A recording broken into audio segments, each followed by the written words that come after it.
Don Alport usung adalah Theory of Individual, Psychology of Individual, yang mana intinya Alport menekankan semua kepribadian itu tergantung individunya, kecenderungan dari individunya.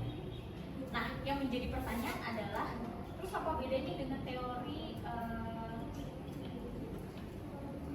behavioral lainnya yang menekankan pada individu? Kalau kita berbicara tentang teorinya Freud, oke lah, berbeda. Freud masih apa ciri-cirinya teorinya Freud? Freudian atau psikoanalisis turunannya? Berdasarkan masa lalu, terus kesadaran, ketidaksadaran, terus apa lagi? Pengaruh biologis. Nah, itu kan yang membentuk kepribadian menurut psikoanalisis dan turunannya, atau yang kita kenal dengan ini kalian udah sahur apa nggak sahur apa gimana nih? Sahur ya. Oke. Oh, puasa. Karena puasa jadi menurun gitu ya tingkat konsentrasinya. Oke. Freudian dan turunannya kita kenal namanya psikodinamika, seperti itu. Nah, kalau kita berbicara tentang Alport ini berarti kita berbicara, kemarin udah dibahas di awal-awal ya, di awal pertemuan. Dia masuk teorinya psikodinamika enggak? Enggak. Dia masuk apa? Teori apa? Humanistik esensial. Ya gitu. Jadi memang teorinya si Alport ini sudah berfokus kepada eksistensi diri. Kayak gitu. Nah, yang menjadi pertanyaan kalau misalnya kita samain dengan teori behavioral, Bandura kan behavioral ya. Itu apa bedanya akhirnya gitu kan? Apa bedanya? Itu pertanyaannya Tania tadi. Apa bedanya?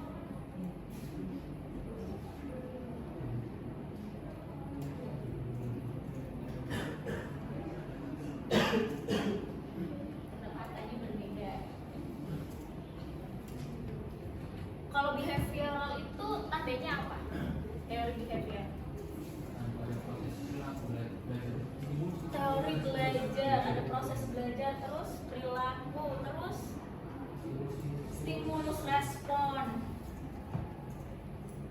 Nah, di teorinya si Alport ini menggabungkan antara teorinya si Freud dan si behavioral. Nah, yang menjadi pertanyaan, teorinya siapa dulu nih yang muncul? Teorinya si Alport ini atau Bandura dulu? Mungkin agak berbagi, saya baca-baca agak riset semalam. Jadi kalau Bandura itu kan, kalau saya nggak salah, Benar berarti? enggak, iya, Kalau nggak salah benar. Bandura itu lahirnya kan 4 Desember 1925. Sedangkan 1925 itu Alport udah masuk ke Harvard. Jadi kayaknya Alport dulu. Ya, dari segi umur dan segi pengalaman, karena si Alport ini pernah bertemu, di buku kan dijelaskan dia bertemu dengan Freud gitu, dan yang menentang dengan jelas bahwa tidak sejalan dengan Freud adalah si Alport ini, walaupun siapa kemarin menentang juga? From selain from siapa?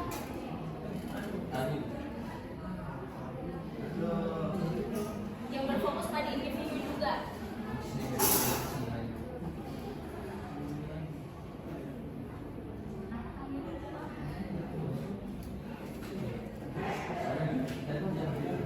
Adler, individual psychology Adler, ya kan? Apa aku salah? Kayak gitu. Jadi yang benar, kalau si Adler dia itu memang menentang, tapi dia masih menggunakan ketidaksadaran kayak gitu. Nah kalau si Alport ini dia sudah benar-benar menentang. Dia mengatakan bahwa memang pengalaman masa lalu itu bisa menjadi bagian dari apa yang kita sekarang. Tapi belum tentu masa lalu itu yang menentukan diri kita sekarang. Itu yang ditekankan oleh si Alport. Makanya dia menjadi teori yang berdiri sendiri, tidak termasuk psikodinamika seperti itu. Karena dia tadi ada stage-nya kan, perkembangannya. Dia masukkan perkembangan adulthood. Yang mana itu adalah titik manusia itu terus berkembang. Kepribadian itu terus berkembang seiring berjalannya waktu. Paham ya? Oke. Dan jelas berbeda dengan si Bandura karena Bandura berfokus pada proses pembelajaran dan fokusnya pada masa anak-anak, pembelajaran di masa anak-anak. Jadi bedanya Bandura dengan Freud juga, kalau Freud itu menekankan bahwa secara biologis, secara naluriah. Tapi kalau si Bandura menekankan anak-anak itu belajar karena proses berpikir, ada proses modeling, gitu kan. Nah, berbeda dengan si Alport. Alport tidak mengatakan bahwa, bukan tidak mengatakan, tapi tidak terlalu menjelaskan bahwa di masa anak-anak itu ada proses belajar, tapi dia menekankan bahwa kepribadian yang muncul saat dewasa saat ini itu karena pengalaman-pengalaman di masa kecil yang berkaitan dengan interaksinya di masa dia dewasa kayak gitu. Jadi dia Alport ini tidak berfokus kepada dua sisi, tapi dia menggabungkan kedua sisi, masa dewasa dan masa anak-anak kayak gitu. Paham ya perbandingan teorinya kayak gitu. Terus berbicara tentang tadi apa sih FBI. Nah, mereka itu punya kode etik sama kayak kita, kode etik psikologi. Apakah itu diperjualbelikan hal-hal yang seperti itu? Enggak, tapi itu keilmuan yang mana diajarkan memang di instansi, sebuah instansi kayak gitu, yang mana memang ada kode etik yang mengikat. Jadi kalau misalnya dia bukan bagian daripada FBI atau CIA tadi, itu ya tidak bisa di istilahnya gini. Kalau di pengadilan kita itu tahu keterangan ahli. Nah, kalau misalnya ada orang umum yang kemudian sudah belajar otodidak dari buku, apakah dia bisa dikatakan ahli? Enggak. Tapi dia tahu secara teoritis tahu. Kalau praktek bisa jadi dia bisa. Tapi apakah punya apa ya istilahnya? Kepercayaan di situ. Kalau dia benar-benar ahli, enggak kan? Jadi istilahnya kalau misalnya itu dibukukan pun bukan berarti dia ahli. Itu hanya semata-mata untuk kayak pengetahuan umum, gitu. Biar tahu, oh ternyata ekspresi itu di berbagai orang itu berbeda dan itu menentukan menjadi kepribadiannya seperti itu. Dia kaget sama dia kaget berbeda. Dia kagetnya teriak, dia kagetnya diem. Gitu. Itu kan juga udah merupakan keunikan masing-masing. Nah itu yang dibilang atau yang dirumuskan oleh si Alport ini. Gitu. Walaupun sama-sama kaget. Gitu. Terus kalau kan di organisasinya kan juga masuk lagi kalau waktu lapor ini juga masuk ini iya ya itu benar. Jadi dia tidak memandang depan atau belakang. Saat ini dia berdiri ya udah dia fokusnya pada itu. Tapi kalau Adler menekankan belum tentu dia saat ini tuh seperti yang akan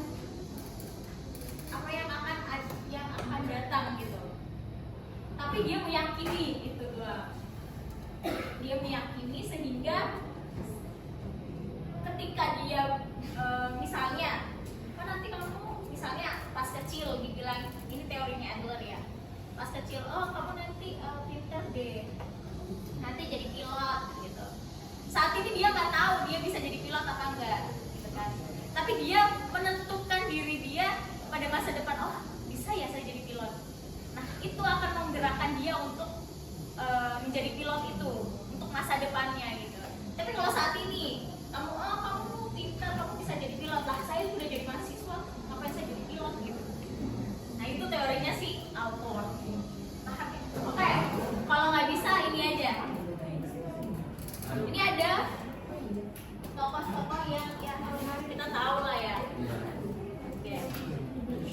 Nah kira-kira dari keenam tokoh ini siapa yang bisa menggambarkan kepribadian unik yang ada pada tokoh-tokoh ini? Siapa yang bisa menjelaskan dari pandangan Alport ini kira-kira keenam tokoh ini tuh keunikannya apa sehingga membentuk kepribadiannya yang seperti apa? Kayak gitu. Paham kan ya? Paham. Ya. Yang pertama siapa? Yang kedua, tiga, empat, lima, enam, udah tahu semua kan? Udah apa ya? Orang-orang yang memang terkenal dan kehidupannya sudah menjadi makanan publik gitu kan. Jadi kalian tidak mungkin tidak bisa menganalisis kepribadian dari masing-masing tokoh ini. Siapa yuk? Kalau nggak ada yang mau ini, kita undi aja.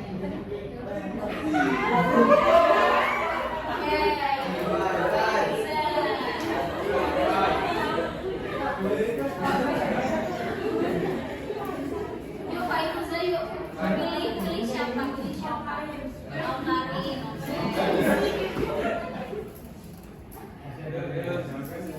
Kayak Alkarin gimana? Terus oke, kepribadiannya problematik.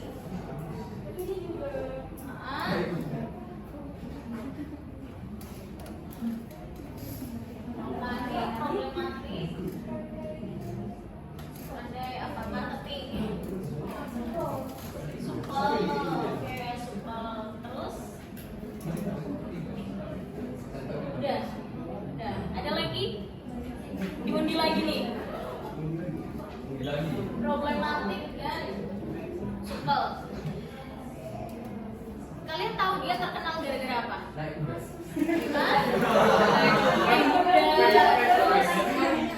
kasus. Ada yang bilang kasus tadi. Kasus apa? Hah? Mantannya banyak. Terus? Hah? Vlog sama Gaga. Terus? Hah? Pacaran sama Alden. Oke, pacaran sama Alden. Terus?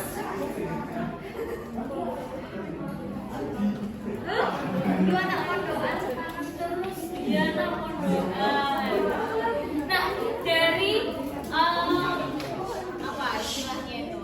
Dari pengalaman-pengalamannya itu membentuk dia menjadi Alkarinnya sekarang.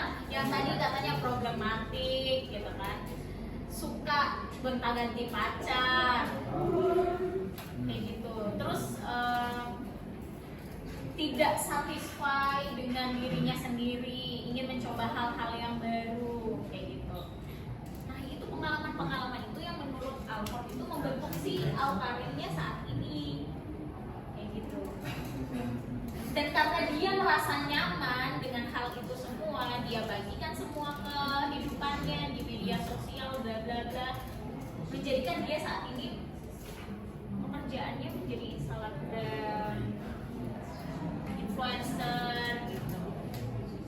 Itu yang menurut Alport keunikan dia demikian. Dia orang kalau nggak salah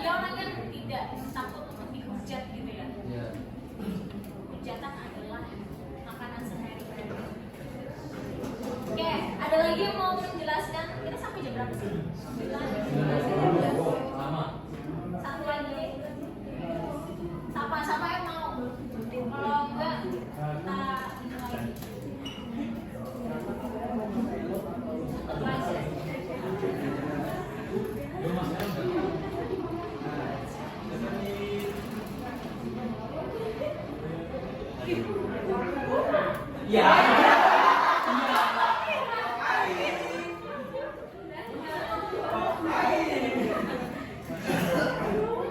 Suruh semua aja kak, suruh semua aja. Nama saya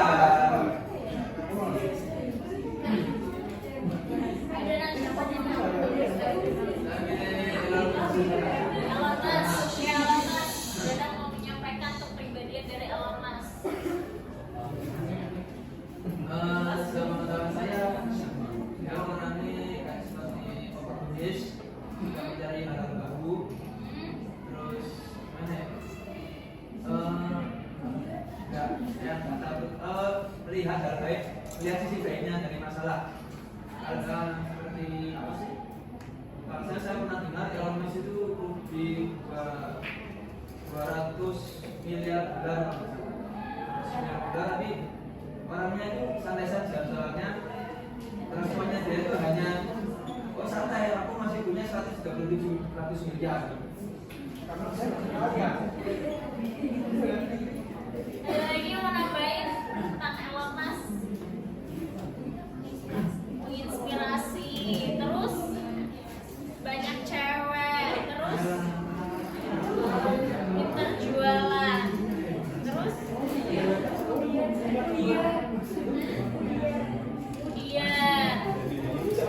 terus kira-kira pengalaman masa lalunya apa?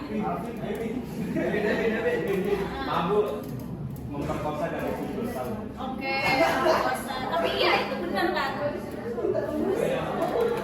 Terus yang pengalaman masa lalunya Membuat Facebook, Rizky. Terus kode password. dengan kode-kode. Password bagi. Oke, jadi saya juga baru mengenal Elon Musk beberapa Sama ini kak, hari ini. bermusuhan dengan idolanya sendiri. Bermusuhan dengan idolanya sendiri. Idolanya siapa? Yang Armstrong juga suka sih. Oh.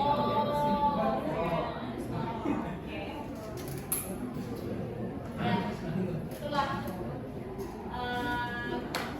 si Elon Musk. Saya juga baru kenalan dengan Elon Musk. Jadi Elon Musk ini ternyata dulu itu adalah orang yang kena bully di sekolahnya. Ya,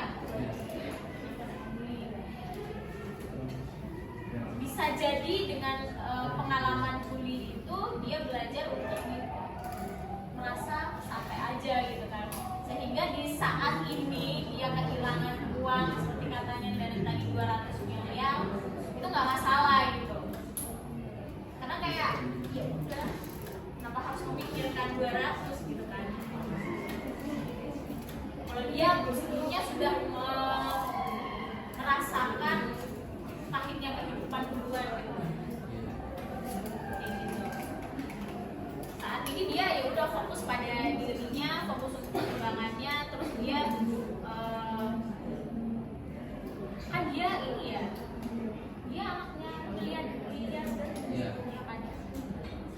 Dia menggunakan kesempatan itu untuk mengeksplor dirinya lebih kayak gitu. Itu yang kita ketahui dari Elon Musk. Udah ya, paham ya? Nah ini dari tokoh-tokoh yang kita kenal saat ini, bagaimana dengan diri kita sendiri? Itu pertanyaan. Selanjutnya adalah yang selanjutnya kalau bisa, kalau enggak ya udah. Dada sendiri. Siapa yang Refleksi diri. Sekarang refleksi diri apa yang kira-kira kita bisa menggambarkan diri kita berdasarkan teorinya si Alford itu tidak? Oke, dari dua hal yang kita lakukan, dia menganalisis diri sendiri sama dia teman yang menganalisis, kira-kira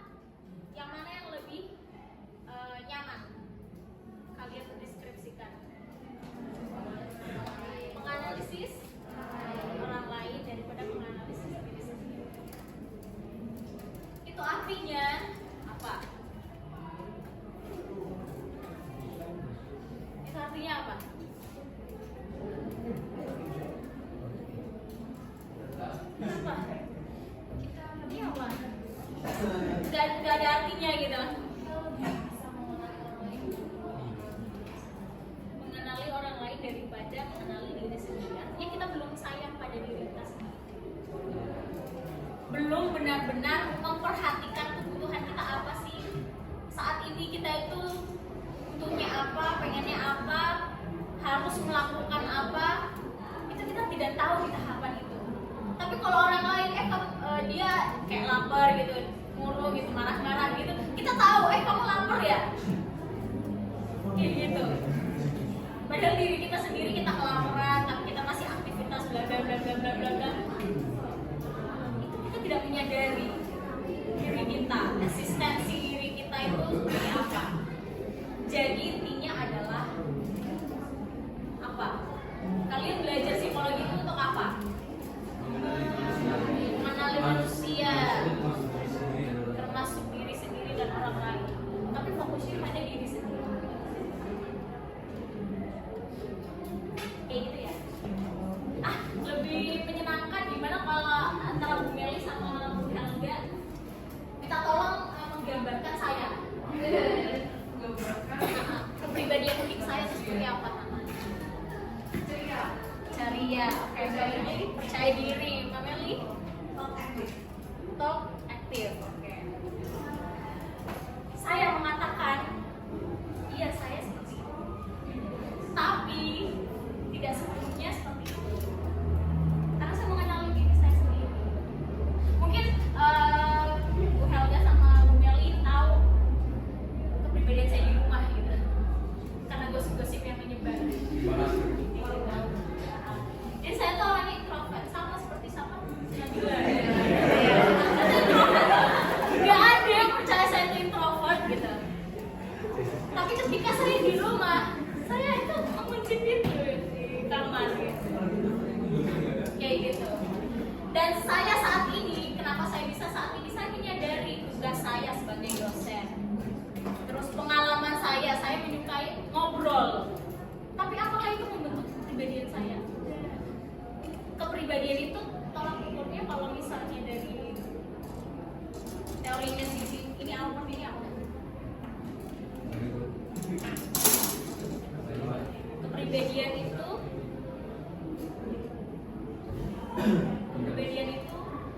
tarik teorinya siapa? Jadi kepribadian itu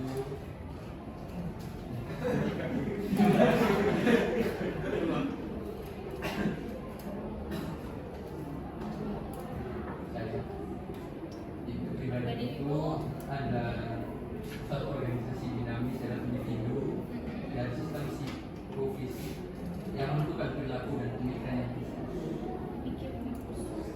Jadi dia adalah sebuah apa ya? Interaksi-interaksi, pengalaman-pengalaman yang ada, yang tersimpan sampai akhirnya yang membentuk sekarang ini. Saya suka ngobrol, saya suka ini, tapi saya merasa diri saya itu nyaman dengan diri saya sendiri, menghabiskan diri saya di dalam kamar rebahan. Nah, itu saya juga gitu.